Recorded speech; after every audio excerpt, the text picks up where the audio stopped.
Delhi police की special cell ने एक दिन पहले इजरायली दूतावास के बाहर हुए धमाके की जांच और तेज कर दी है। अब से कुछ देर पहले स्पेशल सेल के स्पेशल कमिश्नर नीरज ठाकुर धमाके वाली जगह पर पहुंचे हैं। स्पेशल सेल धमाके से सीन को अब रिक्रिएट कर रही है ताकि धमाके की साजिश का पर्दाफाश किया जा सके। और अब यहां पर वो जांच अधिकारी पहुंच चुके हैं और सही दिशा में जांच आगे बढ़ने का दावा भी किया जा रहा है। कई ऐसे क्लू मिल चुके हैं जिस तरफ ये तफ्तीश आगे बढ़ रही है। कुछ और सबूत मिले हैं किस तरह से इस पूरी वारदात को अंजाम दिया गया, क्योंकि नजदीक में लगा सीसीटीवी कैमरा भी काम नहीं कर रहा था। और इस जगह को आखिर क्यों चुना गया, ऐसे कई बड़े सवाल हैं जिसकी तरफ अब तफ्तीश आगे बढ़ती नजर आ रही है। लेकिन मौके पर पहुंची इन्वेस्टिगेशन टीम और इस पूरे सीन को रिक्रिएट किया जा रहा है। इजरायली दूतावास के बाहर ही हमारे सहयोगी आनंद तिवारी भी मौजूद हैं। नीतीश कुमार भी इस पूरे घटनाक्रम पर और जांच के डेवलपमेंट पर नजदीक से नजर बनाए हुए हैं, हमसे सीधे जुड़ रहे हैं। लेकिन आनंद, जो सबसे अहम बात है वो ये कि क्या लेटर में जिस तरफ इशारा किया गया था इजरायली दूतावास को निशाना बनाने का और ईरान के कुछ लोगों के नाम का जिक्र किया गया था, क्या उसे अब एक प्रमुख दिशा मानी जा रही है जांच में? जी देखिए प्रशांत, ये तो पहले से ही साफ है। जिस तरह से वो एनवेलप मिला था उसमें जिस तरह से एक जनरल और 2 न्यूक्लियर साइंटिस्ट का जिक्र था कि उनकी हत्या का बदला लेने के लिए हमने ये एक ट्रेलर दिया है, यानी ये बात अब बिल्कुल साफ है कि ईरान और जिस तरह से इजराइल के बीच में जो लगातार टेंशन चल रहे थे उसमें कहीं ना कहीं एक बदला लेने की नीयत से टाइमिंग देख के, वक्त देख के, मौका देखकर इस वारदात को अंजाम दिया गया है। दिल्ली में, देश की राजधानी दिल्ली के अंदर बिल्कुल वीवीआईपी जगह पे जहां पर इजराइल एम्बेसी है, हमला करने वाला चाहता तो इजराइल एम्बेसी के पास एकदम वो ब्लास्ट करता, लेकिन उसने वो जगह चुनी जहां पर की सीसीटीवी नहीं था, जहां पर बाजू में सीसीटीवी कैमरा काम नहीं कर रहा था। वो वक्त उसने मुकर्रर किया कि जब मीटिंग रिट्रीट का कार्यक्रम चल रहा है, जब देश के कई गणमान्य नागरिक, कई वीवीआईपी, पूरी फोर्स, तमाम दिल्ली की बड़ी जो फोर्स एजेंसीज की निगाहें मीटिंग रिट्रीट पर रहती हैं, एक गर्व का, एक राष्ट्रीय सम्मान का एक कार्यक्रम होता है, उस दौरान यहाँ पर ब्लास्ट होता है। यानी प्लानिंग के साथ, पूरी तैयारी के साथ, पूरे एक्सपर्ट के साथ उनको बम बनाने की ट्रेनिंग दी गई और उन्होंने योजना के साथ इस वारदात को अंजाम दिया गया। आनंद, आप जो तस्वीरें सीधी दिखा रहे हैं, किस तरह से यहाँ रिक्रिएशन किया जा रहा है उस पूरी वारदात का कि कैसे इसे अंजाम तक पहुंचाया गया होगा। लेकिन नीतीश, जो सबसे बड़ा सवाल खड़ा हो रहा है वो ये कि आखिर इसी जगह को और इसी वक्त को क्यों चुना गया इस आतंकी वारदात के लिए? देखिए प्रशांत, अभी मैं आपको ताज़ा तस्वीरें दिखलाता हूँ मौके की। आप देख रहे हैं यहाँ पर स्पेशल सेल के जो अधिकारी हैं वो यहाँ पर मौजूद हैं और आईओ वो भी मौजूद हैं यहाँ पर। स्पेशल सेल के जो डीसीपी हैं प्रमोद कुशवाहा वो भी हैं। पूरे स्पॉट का निरीक्षण किया जा रहा है, आसपास के लोगों से पूछताछ की जा रही है। लेकिन जहाँ तक सवाल है, आपने पूछा कि टाइमिंग क्यों चुना गया और इजरायली एम्बेसी को स्पॉट के तौर पर क्यों चुना गया। ये देखिए, जो मौका था, दिल्ली में हिंसा हो रही है, जगह जगह पर अभी 26 तारीख को भी हिंसा हुई, जगह जगह किसानों का आंदोलन चल रहा है, बीटिंग रिट्रीट चल रहा था। तो इससे सारे जो एजेंसियों का, चाहे वो खुफिया एजेंसी हो, चाहे सुरक्षा बल हो, उनका फोकस जो है, जो वीवीआईपीज थे या फिर किसान आंदोलन जो वहाँ चल रहा है वहाँ पर उनका फोकस था। और इसी मौके का फ़ायदा उठाकर इन्होंने इसको ब्लास्ट को जो है एग्जीक्यूट किया है, अंजाम दिया है और ऐसी जगह भी चुना जो कि जहाँ पर सीसीटीवी नहीं था। लेकिन मैं एक चीज़ कहना चाहूँगा, ये जो हो सकता है कि जो एनवलप वहाँ पर बरामद हुआ है वो मिसलीड करने का भी एक तरीका हो। ये कुछ ऐसे ऑर्गेनाइजेशन का भी काम हो सकता है जो से हार्डलाइनर्स, इस्लामिक हार्डलाइनर्स हों, वो सिंपैथी रखते हों। ये एक बड़ी आशंका भी आप जो जाहिर कर रहे हैं और इस तरफ भी जो तमाम इन्वेस्टिगेशन एजेंसीज हैं वो जरूर काम कर रही होगी कि क्या ये लेटर कहीं मिसलीड करने की कोशिश तो नहीं है। हालांकि तफ्तीश उस दिशा में जरूर की जा रही है, लेकिन हर डायमेंशन में ये तफ्तीश आगे बढ़ती हुई, क्योंकि दिल्ली में एक दिन पहले इजरायली दूतावास के बाहर जो धमाका हुआ, इससे ही जुड़ी ये जो बेहद अहम खबर आ रही है, खबर ये कि धमाके से जुड़ा एक लेटर मिलने के बाद अब दिल्ली पुलिस अलर्ट हो गई है, क्योंकि चिट्ठी में ईरान के फौजी कमांडर रहे कासिम सुलेमानी और एक परमाणु वैज्ञानिक के नाम का भी जिक्र होने की खबर है, जिसकी अलग अलग हमलों में 2020 में हत्या कर दी गई थी। और आशंका जाहिर की जा रही है कि इन हत्याओं के बदला लेने के लिए भी इस धमाके को अंजाम दिया गया होगा। आनंद, अब जो तफ्तीश चल रही है लेटर में जो बात कही गई थी कि बदला लेने की कोशिश हो सकती है, ये महज एक ट्रेलर है, यानी कोई और बड़ी साजिश की तैयारी चल रही है। वो इसको एक ट्रायल के तौर पर देख रहे थे कि अगर इतने पुख्ता सुरक्षा से चाक चौबंद इंतजाम में इस तरह की वारदात कर सकते हैं तो क्या किसी बड़ी साजिश की ओर ये इशारा है। इन्वेस्टिगेशन एजेंसीज अब जो रिक्रिएशन कर रही हैं वो किस तरह से इसे पता लगाने की कोशिश कर रही है। हाँ जी, देखिए प्रशांत, मेरे कैमरा पर्सन करम आपको दिखाएंगे। इसको 3D मैपिंग इक्विपमेंट बोलते हैं, जो कई बड़ी घटनाओं में इसका इस्तेमाल हुआ है। प्राइवेट एजेंसी इसको हैंडल करती है और लगातार सिक्योरिटी फोर्सेस जो हैं, दिल्ली पुलिस या दूसरी एजेंसियां हैं, किसी बड़ी घटना में इसका इस्तेमाल करती है। ये जो 3D मैपिंग जो इक्विपमेंट है, ये पूरा जो क्राइम सीन है उसको पूरा उसकी 3D इमेज बनाता है। जिस तरह से कल यहाँ पर ब्लास्ट हुआ, ये 3D इमेज बनाएगा कि किस तरह से ये ब्लास्ट हुआ, कितनी दूर तक इसका जो धमाका है उसका असर हुआ होगा, किस दिशा में ये जो बम है उसे रखा गया होगा, पूरा इसकी ये 3D इमेज बनाएगा। ये इमेज जो है ये इन्वेस्टिगेशन में काफ़ी मददगार साबित होगी एजेंसीज के लिए कि किस तरह से पूरा रूट था, जिस जगह को चुना गया। देखिए, मैं आपको थोड़ी और क्लोज तस्वीरें दिखाऊंगा, यहाँ पर करम दिखाएंगे। देखिए बिल्कुल यहाँ पर आप देखिए घुटनों के बल यहाँ पर अधिकारी बैठे हुए हैं, उनके हाथ में जो आप देख सकते हैं वेपन्स है, और वहाँ पर वो लगातार उस क्राइम सीन को बारीक से बारीक वहाँ पर तफ्तीश में लगे हुए हैं। कल 3 घंटे तक यहाँ पर FSL और जो दूसरी फॉरेंसिक टीम के अधिकारी हैं वो यहाँ पर लगातार इस 3 घंटे तक इसी क्राइम सीन को विजिट कर रहे थे। देखिए उनके हाथ में कैमरा है और वो लगातार उसी होल को, जो 2 मीटर का जो होल था जहाँ पे हमने तस्वीर दिखाई, FSL की टीम थी, वो उस होल को जहाँ पर वो बम रखा गया था, असेंबल किया गया था, वहाँ पर जब धमाका हुआ तो करीबन 2 मीटर का बता रहे हैं वहाँ पर एक गड्ढा हो गया था। वहीं पर लगातार उस फोकस है तमाम एजेंसीज का, जो यहाँ पर DCP प्रमोद कुशवाहा और जो इंस्पेक्टर CP नीरज ठाकुर के साथ जो टीम यहाँ पर आई है, लगातार वो उसी क्राइम सीन को विजिट कर रही है। लगातार देखिए उनके हाथ में पॉलिथीन है और वहाँ से कुछ और एविडेंस जो है वो कलेक्ट किए जा रहे हैं। प्रशांत, ये तस्वीरें थोड़े नीचे की, लेकिन करम इसको बिल्कुल फोकस करके दिखाएंगे। देखिए ये लगातार एक्सपर्ट जो हैं वो उसी क्राइम सीन पर एक बार फिर से कोशिश में लगे हुए हैं कि ज़्यादा से ज़्यादा जो एविडेंस है उन्हें मौका वारदात से कलेक्ट किया जाए। ये तस्वीरें काफ़ी अहम हो जाती हैं क्योंकि बाजू में इजराइल एम्बेसी है, ब्रीटिंग रिट्रीट का कार्यक्रम चल रहा था, VVIP इलाका है, एक जगह CCTV नहीं है, एक जगह CCTV कैमरा काम नहीं कर रहा था। पूरी प्लानिंग के साथ, पूरी रेकी के साथ इस वारदात को अंजाम दिया गया। इंस्पेक्टर सेल भी ये बिल्कुल नहीं नकार रही है कि ये सडनली कोई ऐसा घटना हुई है। इसके पीछे एक पूरी प्लानिंग थी, एक पूरी सोच थी, एक मैसेज देने का एक पूरा मकसद था, और उसमें जो भी शरारती तत्व है, जो भी सस्पेक्ट थे या जो भी ऑर्गेनाइजेशन थे, वो कहीं ना कहीं सफल हुए हैं। एजेंसीज के लिए यह लैप जरूर है कि इतनी फोर्स होने के बावजूद नई दिल्ली इलाके में आखिर इतना बड़ा ब्लास्ट अगर होता है। हालांकि राहत ये रही कि जानमाल का नुकसान नहीं हुआ, 3 गाड़ियों के शीशे टूटे, लेकिन एक बड़ा मैसेज जो भी हमलावर थे, जिन्होंने इस प्लानिंग को अंजाम दिया है, इसके पीछे जो भी लोग थे वो अपने मकसद में कामयाब हुए हैं, यहाँ पर एक मैसेज देने के लिए। और धमाके का ईरानी कनेक्शन जो सामने निकल कर आया, उस लेटर के जरिए तफ्तीश उस दिशा में भी अब और ज्यादा पैनी कर दी गई है, क्योंकि दिल्ली में एक दिन पहले इजरायली दूतावास के पास हुए धमाके की जांच अब और तेजी से आगे बढ़ती नजर आ रही है। जांच एजेंसियों को धमाके वाली जगह से बम बनाने में इस्तेमाल होने वाला सामान मिला है, जिसमें ID धमाके में इस्तेमाल तार, एक छोटी सी बैटरी, बॉल बेरिंग और बम को रखने वाला कवर भी मिला है। खबर है कि पुलिस को धमाके वाली जगह से एक लेटर भी मिला है, जिसमें इजरायली दूतावास के बाहर हुए धमाके को एक ट्रेलर बताया गया है। इसके बाद सुरक्षा एजेंसियां अब और ज्यादा अलर्ट हो गई है।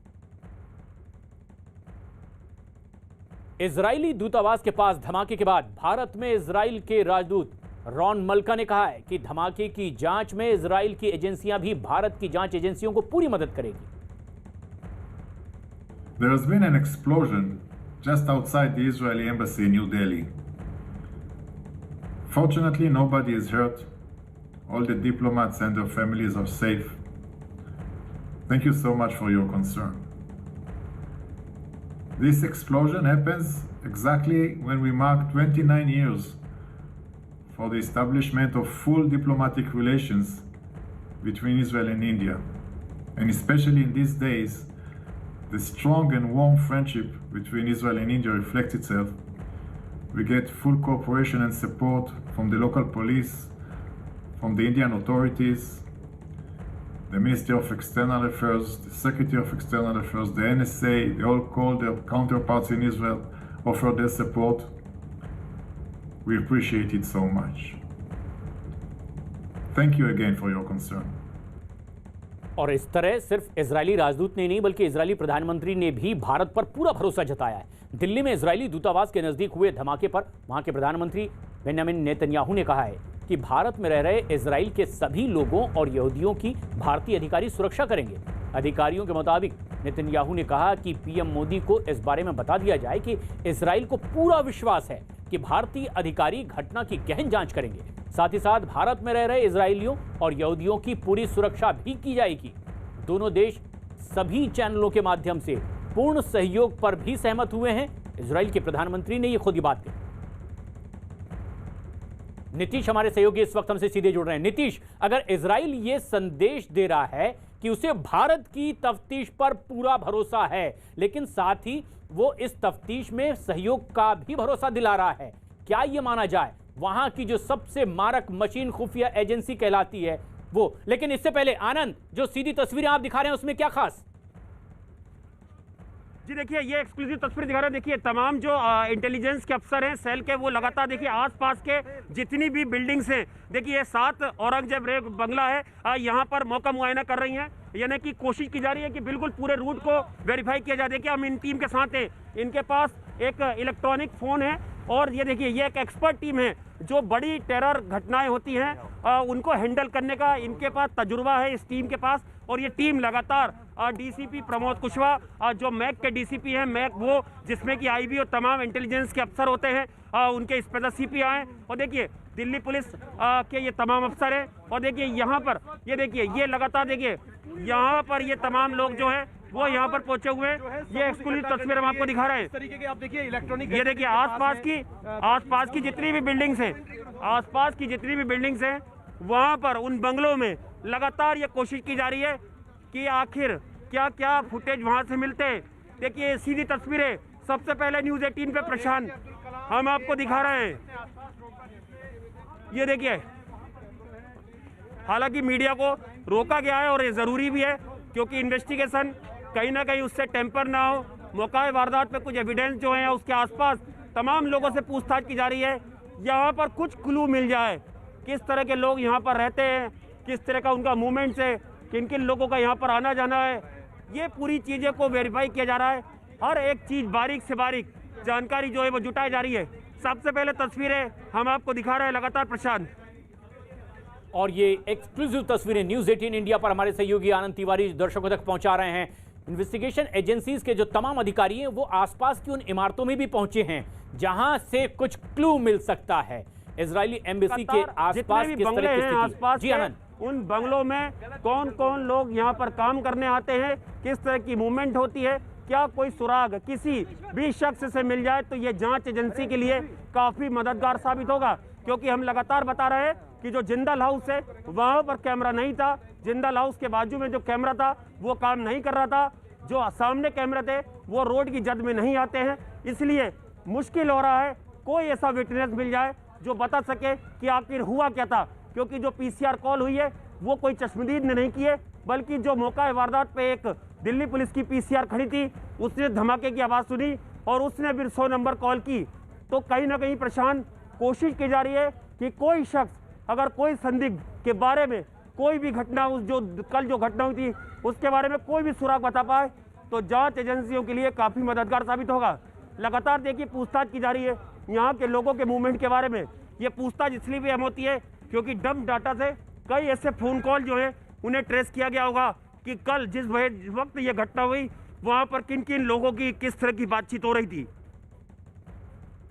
और बेहद अहम ये तफ्तीश, आसपास की इमारतों में भी लोगों से पूछताछ की जा रही है कि किन लोगों की मूवमेंट हुई थी इस ब्लास्ट के वक्त। आनंद, आप लगातार तस्वीर बताएं और बताएं कि किस तरह से पैनी निगाह से इसकी जांच पड़ताल कर रही है इन्वेस्टिगेशन एजेंसीज।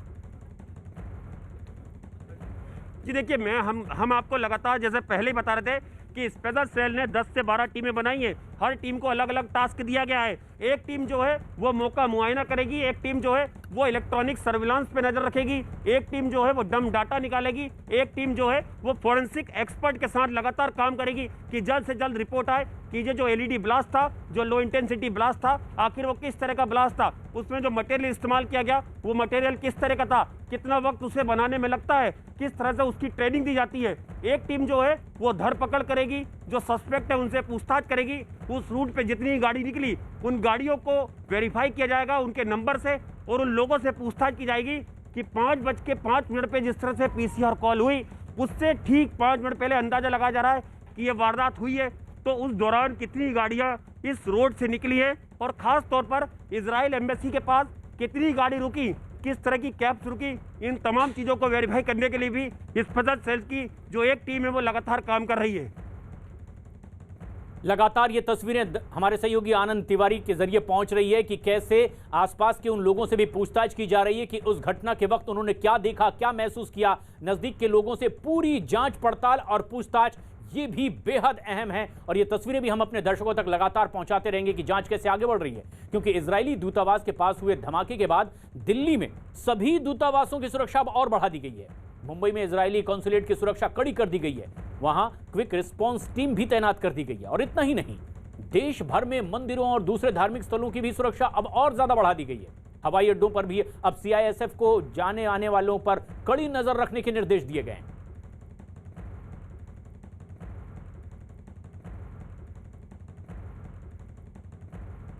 लेकिन आज सुबह दिल्ली पुलिस की एसआईटी धमाके वाली जगह पर पहुंची और खबर यह है कि पुलिस ने इस मामले में सीसीटीवी फुटेज खंगालने के बाद कुछ संदिग्धों से बकायदा पूछताछ की है। वहीं धमाके के बाद दिल्ली समेत पूरे देश में अलर्ट जारी कर दिया गया है। मुंबई में भी एयरपोर्ट और रेलवे स्टेशन के बाहर सुरक्षा और ज्यादा चाक चौबंद कर दी गई है। दो तस्वीरें आप देख रहे हैं, दिल्ली और मुंबई में। धमाका भले ही दिल्ली में हुआ हो इजराइल दूतावास के पास, लेकिन सुरक्षा मुंबई में भी चाक चौबंद। वैसे तो पूरे देश में प्रमुख जगहों की सुरक्षा और बढ़ा दी गई है, क्योंकि जो लेटर मिला है धमाके वाली जगह उसमें लिखा गया है कि ये तो एक महज ट्रेलर है। आनंद, क्या इस वक्त हो रहा है, किनसे पूछताछ जांच पड़ताल कैसे बढ़ रही है? ये देखिए मेघालय हाउस, ये महत्वपूर्ण है। मेघालय हाउस में भी यहाँ पर टीम आई है।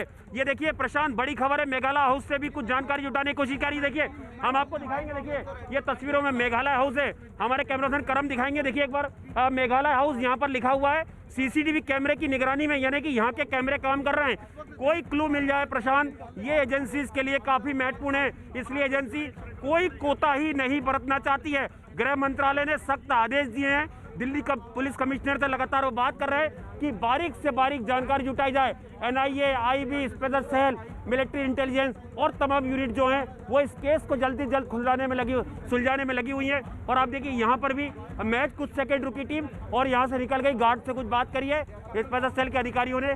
लगातार जितनी भी बिल्डिंग्स है, अब देखिए सामने वाली बिल्डिंग, प्रशांत ये तस्वीरें बिल्कुल पूरे इलाके में, यहाँ पर जितने भी बंगले हैं हर बंगले में जाकर पूछताछ की जा रही है।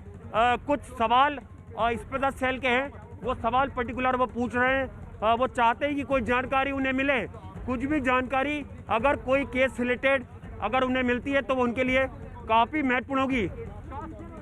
ये देखिए ये एम्बेसडर है, ये एम्बेसी का दफ्तर है और यहाँ पर भी टीम पहुँची हुई है।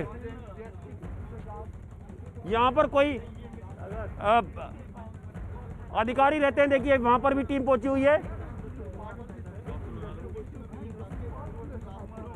और ये पूछताछ हो रही है आसपास के बंगलों में भी जो लोग वहां पर रहते हैं। सीधी तस्वीरें हमारे सहयोगी आनंद दिखा रहे हैं, लेकिन एक और तस्वीर हम अपने दर्शकों को दिखा रहे हैं। खान मार्केट में जगह जगह पोस्टर लगे हैं और ये सजग करने के लिए, सचेत करने के लिए खान मार्केट में लगी ये तस्वीरें हम अपने दर्शकों तक पहुंचा रहे हैं। किस तरह से दिल्ली पुलिस ने अवेयर किया है, सतर्क रहें, आपके निकट बम हो सकता है। और ये अब एक जन जागरूकता के लिए नया अभियान पोस्टर के जरिए दिल्ली पुलिस का, और ये आशंका जाहिर की गई है। खान मार्केट की ये तस्वीर, बेहद अहम इलाका दिल्ली का ये खान मार्केट, अक्सर चर्चा में रहने वाला। पोस्टर यहां भी लगाए गए हैं कि आसपास बम हो सकता है। आशंका दिल्ली पुलिस ने जाहिर की है और लोगों को सजग रहने, सचेत रहने के लिए इसमें हिदायत दी गई है। नीतीश, पोस्टर लगे गए हैं, लगा दिए गए हैं, लोगों से सजग रहने की बात कही जा रही है। क्या इस इलाके में भी आशंका है अब, इसलिए इस तरह के पोस्टर?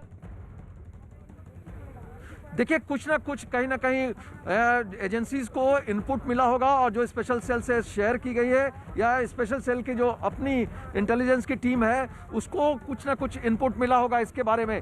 इसी वजह से दिल्ली के लोगों को किसी भी तरह का बड़ा हादसा टालने के लिए इस तरह के पोस्टर्स भीड़ भाड़ वाले इलाके में लगाए गए हैं। जिससे कि लोग जो है सचेत रहें, और अगर किसी तरह की कोई संदिग्ध वस्तु दिखलाई देती है भीड़ भाड़ वाले जगह में या कहीं और, वो पुलिस को जो है इन्फॉर्मेशन दे सकें। और एक जो खबर आ रही है प्रशांत, मैं बताऊं खुफिया एजेंसियों के हवाले से कि उनकी जो जांच की दिशा ये भी है कि खुफिया एजेंसियां को जो इनपुट्स मिल रहे हैं, ईरान और जो फ़िलिस्तीन में 2 टेररिस्ट ऑर्गेनाइजेशन है हमास और हिजबुल्लाह, उससे सिंपैथी रखने वाले इस्लामिस्ट जो रेडिकल्स हैं उनका भी हाथ इसमें हो सकता है। उस लाइन पर भी इन्वेस्टिगेशन जो है चल रही है।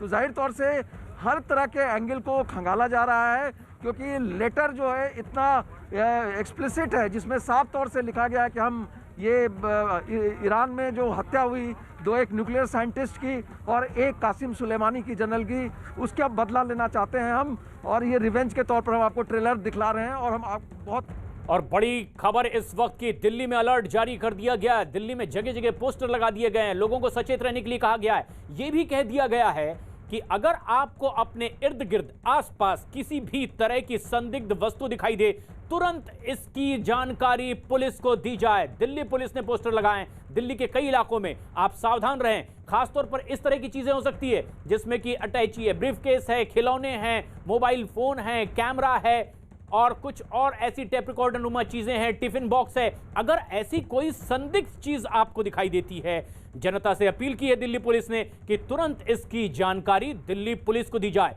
बेहद अहम है। आनंद तिवारी हमारे सहयोगी लगातार नजर बनाए हुए हैं तफ्तीश पर भी। आनंद, लेकिन अगर अलर्ट किया जा रहा है लोगों को, तो क्या सुरक्षा बलों को कुछ और आशंका है अभी? जी देखिए प्रशांत, जो आईएस का मॉड्यूल रहा है या इस तरह से जो ऑर्गेनाइजेशन होते हैं जो इस तरह के पैटर्न से ब्लास्ट कराते हैं, वो एक ब्लास्ट करके रुकते नहीं है। इसलिए दिल्ली पुलिस और तमाम एजेंसियां कोई कोताही नहीं बरतना चाहती हैं। यही वजह है कि हाई अलर्ट पे दिल्ली है कि कहीं ये रिपीटेशन ना हो जाए, छोटे छोटे ब्लास्ट की कोई सीरीज ना हो। क्योंकि हमने देखा था कई साल पहले दिल्ली में, साउथ दिल्ली में इसी तरह के लो इंटेंसिटी के ब्लास्ट हुए थे, जिसमें से कई केस जो है वो अब तक अनसॉल्व्ड हैं। छोटे छोटे धमाके होते थे, कोई जान माल का नुकसान नहीं होता था, लेकिन एक मैसेज देने की कोशिश की जाती थी। और साउथ दिल्ली में ये मैं साल थोड़ा सा भूल रहा हूँ, लेकिन साउथ दिल्ली में हमने भी वो कवर करा है। साउथ दिल्ली में कई जगह पे ऐसे लो इंटेंसिटी के छोटे छोटे ब्लास्ट हुए थे सिलसिलेवार, जो अब तक सॉल्व नहीं हो पाए कि आखिर वो ब्लास्ट क्यों होते थे, उनका मकसद क्या था। 2012 में इजराइल एम्बेसी के बाहर भी जिस तरह से एक टेरर अटैक हुआ था, वो अब तक अनसॉल्व है। उसकी जांच भी स्पेशल सेल लगातार कर रही थी कि किस तरह से उस वारदात को अंजाम दिया गया। लेकिन लगातार हम बता रहे हैं प्रशांत आपको कि मौका देखकर, समय देखकर ये पूरी वारदात को अंजाम दिया गया है और एक मैसेज देने की कोशिश की गई है कि हम इजराइल दूतावास के बाहर ब्लास्ट कर सकते हैं। और इसको लेकर लगातार स्पेशल सेल को शक है कि बाकायदा ट्रेनिंग देकर जो बम है उसको बनाया गया है, उससे असेंबल करा गया है। तो कहीं ना कहीं तमाम एजेंसियों के लिए बड़ी चुनौती है कि इस केस को जल्द से जल्द क्रैकडाउन किया जाए, जल्द से जल्द उन सस्पेक्ट तक पहुंचा जाए जिन्होंने कि ब्रीटिंग रिट्रीट के दिन बिल्कुल लुटियंस में वीवीआईपी इलाके में इतनी बड़ी वारदात को अंजाम दिया है। जी, और नीतीश, जिस जगह आप ये तमाम चीजें देख रहे हैं, किस तरह की इन्वेस्टिगेशन आगे बढ़ रही है? क्योंकि अगर हमास, हिजबुल्लाह जैसे आतंकी संगठनों से अगर सिंपैथी रखने वाले हार्डलाइनर कट्टरपंथियों की भी ये हरकत हो सकती है, तो क्या और आशंका, किस तरफ ये तफ्तीश जा सकती है? देखिए, हर एंगल को, हर उस एंगल को खंगाला जा रहा है जो कि जिसमें पॉसिबल हो सकता है। और इसीलिए जो इस्लामिक रेडिकल्स हैं, जो इस्लामिक हार्डलाइनर्स हैं, वो हमास और हिजबुल्लाह जैसे ईरान और फ़िलिस्तीन के आतंकी संगठनों से सिंपैथी रखने वाले संगठन भी हो सकते हैं। और जिस तरह से इजराइल और ईरान के बीच अभी टसल चल रहा है और इजराइल ने अब उनके 2 लोगों को, महत्वपूर्ण लोगों को, अहम लोग जो कि ईरान के सिक्योरिटी में बड़े किरदार थे, एक न्यूक्लियर साइंटिस्ट और एक जनरल कासिम सुलेमानी, इन दोनों की हत्या की थी। उसके बाद फिर ईरान ने क्लेम किया कि उसने एक इजराइल के एक सिक्योरिटी ऑफिसर को वो मार गिराया है, काफ़ी महत्वपूर्ण वो था एक कार ब्लास्ट में। तो ये चल रहा है। तो उससे इंस्पायर्ड होने वाले, इजराइल के खिलाफ जो जिहाद करने की मंशा रखने वाले लोग जो सिंपैथाइजर है इस तरह के टेररिस्ट ऑर्गेनाइजेशन के, वो भी इसमें शामिल हो सकते हैं। इस पैटर्न पर भी इन्वेस्टिगेशन आगे बढ़ रही है। इससे भी इनकार नहीं किया जा सकता कि हार्डलाइनर भी इसमें शामिल हो सकते हैं और नजर उस पर भी है। तो नजर अब मुंबई की उन खास जगहों पर भी बढ़ा दी गई है जहां आशंका जाहिर है, क्योंकि मुंबई में इजराइल के वाणिज्यिक दूतावास के बाहर भी सुरक्षा और ज्यादा चाक चौबंद कर दी गई है। साथ ही साथ वहां आने जाने वाले लोगों पर भी अब पैनी नजर रखी जा रही है। किस तरह की व्यवस्था है, बता रहे हैं हमारे सहयोगी पारस साहब। भारत की राजधानी दिल्ली में कल 5:05 इजराइल एम्बेसी के पास एक छोटी तीव्रता का बॉम्ब ब्लास्ट हुआ। बॉम्ब ब्लास्ट होने के बाद इसकी आवाज़ जो है वो मुंबई तक भी पहुंची है और मुंबई के इजराइल एम्बेसी ऑफिस के पास हम खड़े हैं, जहां पे सिक्योरिटी जो है इस ऑफिस की बढ़ा दी गई है। ये मैराथन बिल्डिंग है, लोअर परेल में है और 13वीं मंजिल पर इस बिल्डिंग की इजराइल एम्बेसी का ऑफिस है और यहाँ पे सिक्योरिटी जो है वो बहुत ज़्यादा बढ़ा दी गई है। अब यहाँ देख सकते हैं कि किस तरीके से जो लोकल गार्ड है बिल्डिंग के, वो सारे जितने भी लोग इस बिल्डिंग में आ रहे हैं उन सबके आईडीज चेक कर रहे हैं। आईडीज चेक करने के बाद, तलाशी लेने के बाद ही उनको अंदर एंट्री दी जा रही है। साथ ही साथ बिल्डिंग की सुरक्षा इस तरह बढ़ाई गई है। यहाँ पे QRT मौजूद है। ये मुंबई पुलिस की स्पेशल टीम होती है, क्विक रिस्पांस टीम, जो इस तरीके के हालात के लिए बनाई जाती हैं और इस तरीके से सिचुएशन के लिए ट्रेन की जाती हैं। वो टीम यहाँ मौजूद है, पूरी टीम यहाँ है। साथ ही साथ मुंबई पुलिस के कई अधिकारी और मुंबई पुलिस के कई लोग जो हैं वो यहाँ मौजूद हैं। साथ ही साथ मुंबई पुलिस को जो है सिविल ड्रेस में भी यहाँ तैनात किया गया है कि अगर कुछ चीजें होती हैं तो वो क्विक रिस्पांस करें और सारी चीजों को संभालने की कोशिश करें। वहाँ अनिल देशमुख ने भी ये कहा कि हमारे लिए मुंबई करों की रक्षा करना हमारा फर्ज है और मुंबई की रक्षा करना हमारा फर्ज है। इसी के लिए मुंबई पुलिस को अलर्ट पे रखा गया है। तो मुंबई समेत देश के और दूसरे इलाकों में भी अब सुरक्षा और ज्यादा चाक चौबंद कर दी गई है। दिल्ली में इजरायली दूतावास के पास ब्लास्ट के बाद अब सुरक्षा एजेंसियां और ज्यादा अलर्ट हो गई है। धमाके के बाद अयोध्या समेत पूरे उत्तर प्रदेश में भी अलर्ट जारी कर दिया गया है। महाकुंभ को देखते हुए हरिद्वार में भी अलर्ट जारी किया गया है। योगी आदित्यनाथ ने प्रदेश में सतर्कता बरतने के आदेश दिए हैं। योगी ने सभी जिलाधिकारियों, वरिष्ठ पुलिस अधीक्षकों और पुलिस आयुक्तों को भी अपने अपने जिले में खास स्थानों पर, धार्मिक स्थलों पर और दूसरी तमाम संवेदनशील जगहों पर नजर रखने के निर्देश दे दिए हैं। साथ ही साथ पुलिस को इन खास इलाकों में गश्त और ज्यादा तेज करने के निर्देश भी मुख्यमंत्री योगी आदित्यनाथ की ओर से दिए गए हैं। हमारे सहयोगी आनंद भी लगातार उस जगह पर मौजूद हैं जहां यह धमाका हुआ था और हमारे सहयोगी नीरज भी। लेकिन जो सबसे अहम बात है नीतीश, वो ये कि अगर धमाका दिल्ली में होता है तो देश की कुछ खास जगहों पर भी एहतियात बरतने की जरूरत अब क्यों महसूस हो रही है तमाम सुरक्षा एजेंसियों को अयोध्या जैसी खास जगहों पर? देखिए, ये टेररिस्ट जो है, कभी भी इन्होंने जिस तरह से लिखा है, जिस तरह से मैसेज दिया है और एक लिफाफे के जरिए, इसके अलावा इनपुट्स लगातार जो सुरक्षा एजेंसियों को प्राप्त हो रहे हैं, खुफिया एजेंसियों को, उससे ज़रूर ये सुरक्षा एजेंसियों को पता लगता है कि देश के और भी जो हिस्से हैं वहाँ भी ये लोग इसी तरह की वारदात को अंजाम दे सकते हैं। तो जाहिर तौर से एहतियातन अलर्ट पर कर दिया गया है। जो स्टेट पुलिस है, जो स्टेट इंटेलिजेंस की मशीनरी होती है, उसको कर दिया गया है और जो IB है, इंटेलिजेंस ब्यूरो, सेंट्रल एजेंसी है, वो भी तमाम जो है तथ्य जुटाने की कोशिश कर रही है कि क्या देश के दूसरे हिस्सों में भी इस तरह की प्लानिंग है। लेकिन मैं आपको फिर से एक बार बताऊं कि इजरायली एम्बेसी, इजराइल के लोग, इजराइल के फेस्टिवल, ये इजराइल का जो छबाड़ हाउस है मुंबई जैसे इलाके में, वहाँ भी वो लोग, इजरायली भी पिछले कुछ महीनों से निशाने पर हैं इस्लामिक हार्डलाइनर्स के। तो ख़ास तौर से दूसरी जगह भी जो इजरायली इस्टेब्लिशमेंट है, इंफ्रास्ट्रक्चर है, वहाँ भी अटैक हो सकता है। एहतियातन वहाँ पर अलर्ट कर दिया गया है, वहाँ भी सुरक्षा एजेंसियों को इसकी जानकारी दी गई है। तो यही वजह है और हो सकता है कि दिल्ली समेत जो मेट्रोज हैं उसको भी निशाना बनाने की कोशिश करें आतंकवादी। बिल्कुल। तो इस तरह के अलर्ट जो है, जब एक जगह देश में इस तरह का धमाका होता है तो दूसरे जगह की एजेंसी जो महत्वपूर्ण शहर हैं वहाँ जाहिर तौर से जो है अलर्ट कर दिया जाता है कि यहाँ भी, आपके यहाँ भी हो सकता है। और जिस तरह की आशंका जाहिर की जा रही है, जो अहम जानकारी आप दे रहे हैं कि इस्लामिक हार्डलाइनर इस तरह से और दूसरे संगठनों की मदद से कुछ और क्या वारदातों को अंजाम दे सकते हैं? आनंद, क्या इसीलिए भी अब चप्पे चप्पे पर और ज्यादा सुरक्षा बढ़ाई गई है, अलर्ट कर दिया गया है, क्योंकि हो सकता है कि ये धमाका सिर्फ यहां ही ना रुके? जी देखिए प्रशांत, मैं थोड़ा सा आपको क्राइम सीन के पास की तस्वीरें दिखाता हूं कि पुलिस के लिए कहां दिक्कतें आ रही हैं सीसीटीवी फुटेज को खंगालने में। देखिए यहां पर कई पिलर हैं, हमारे सामने 2 पिलर हैं। देखिए कोई कैमरा यहां पर नहीं लगा हुआ है यहाँ पर, हालांकि एम्बेसी का यहाँ ज़्यादा शूट करना अलाउ नहीं है, लेकिन आपको मैं दूर से दिखा रहा हूँ 2 कैमरे लगे हैं, लेकिन उनकी जद में भी ये सड़क नहीं आती है। यही मुश्किल है एजेंसीज के लिए कि इस सड़क से किन किन लोगों की आवाजाही हुई ये सीसीटीवी कैमरे में ज़्यादा कैप्चर नहीं हो पाए। देखिए यहाँ भी पिलर है, लेकिन कहीं पे भी यहाँ पर कैमरे नहीं नज़र आ रहे हैं हमको। अगर इस रूट से कोई भी सस्पेक्ट गाड़ी आई होगी, ये इसीलिए स्पेशल सेल को काफ़ी दिक्कतें आ रही हैं कि आसपास के कोई उन्हें फुटेज नहीं मिल पा रहे हैं कि आखिर किस तरह से ये पूरी वारदात हुई होगी। और जिस तरह से हम लगातार बता रहे हैं कि जिंदल हाउस जो है वहाँ पर कैमरा नहीं था, उसके बाजू में कैमरा काम नहीं कर रहा था, और जिस वक्त ब्रीटिंग रिट्रीट का कार्यक्रम होता उसी वक्त ये पूरी वारदात हुई। देखिए यहाँ पर भी हम आगे चलते हैं, यहाँ पर लगातार स्पेशल सेल की टीम जो है तमाम एम्बेसीज के या जो एम्बेसडर के या वीवीआईपीज के जो बंगले हैं वहाँ पर सर्च ऑपरेशन के लिए गई थी कि कोई जानकारी उन्हें मिल जाए, कोई क्लू मिल जाए। लेकिन यहाँ पर देखिए कहीं पर भी प्रशांत आसपास बड़े बड़े पेड़ हैं, लेकिन यहाँ पे जितने भी पोल लगे हैं उन पर कहीं पे भी कैमरा नहीं है। जो कैमरा लगे हुए हैं वो केवल जिस बंगले की प्रीमाइसेस में लोग आ जा सकते हैं वहीं तक कवर करते हैं। अगर इस रूट से कोई भी गाड़ी आई होगी तो बहुत मुश्किल है एजेंसीज के लिए उसे क्रैकडाउन करना कि आखिर किस तरह से वो शख्स यहाँ तक पहुँचा और उसने इतनी बड़ी वारदात को अंजाम दिया। क्योंकि सीसीटीवी फुटेज काफ़ी मायने रखता है, क्योंकि लुटियंस में और इजराइल एम्बेसी के पास बेहद ही वीवीआईपी इलाके में अगर कोई शख्स ब्लास्ट करने आता है, वहाँ पर वो बम असेंबल करता है, तो आखिर उसकी इतनी बड़ी हिमाकत कैसे हुई, उसको देखते हुए सीसीटीवी फुटेज काफ़ी अहम होंगे।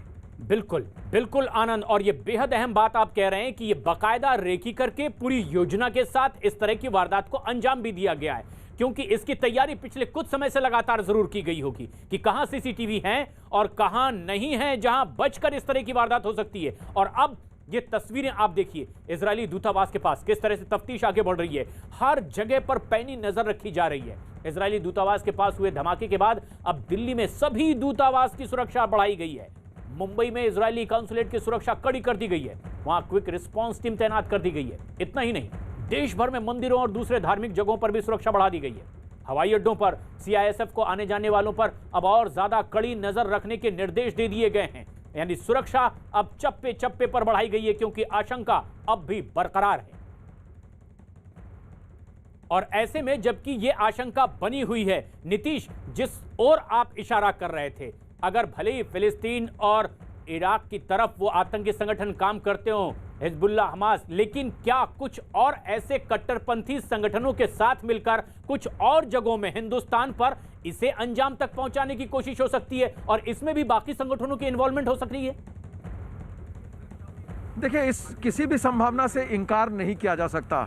दिल्ली में जो हुआ, दिल्ली देखिए शुरू से ही आतंकवादियों के निशाने पर रही है और कई तरह के सीरियल ब्लास्ट भी हुआ था यहाँ पर दिल्ली में। उसके बाद भी हाईकोर्ट का ब्लास्ट हुआ था और कई सारे जो ब्लास्ट हो चुके थे। लेकिन पिछले 5-6 सालों से सुरक्षा एजेंसियों की अलर्टनेस और आईबी के मुस्तैदी की वजह से यहाँ दिल्ली में किसी तरह का कोई भी इंसिडेंट नहीं हुआ था। लेकिन बिल्कुल, अभी लेकिन अब ये हादसा जो है वो कई और इशारे करता है। तफ्तीश इसलिए भी आगे बढ़ रही है क्योंकि इजराइल दूतावास के पास हुए धमाके में कोई बड़ा नुकसान तो नहीं हुआ है, लेकिन इसने भारत से लेकर के इजराइल तक की दोनों देशों की सरकार की चिंताएं और ज्यादा बढ़ा दी है। शुरुआती जांच में जो बातें सामने आई है उसके पीछे, धमाके के पीछे ईरान के आतंकियों का भी हाथ होने का शक साफ तौर पर जाहिर किया जा रहा है।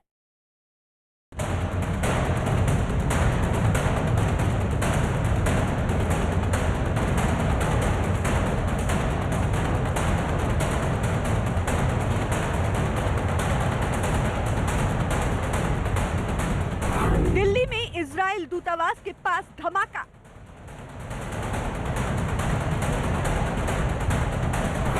छोटे धमाके के पीछे बड़ी साजिश।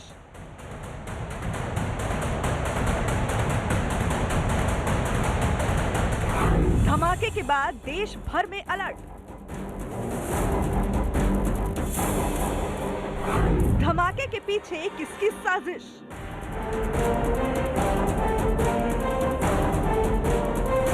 दिल्ली में 29 जनवरी को शाम 5:05 पर अचानक ऐसा धमाका हुआ जिसने पूरी दिल्ली ही नहीं देश को भी हिला दिया। धमाके में कोई जख्मी नहीं हुआ और महज 4 से 5 कार के शीशे टूटे।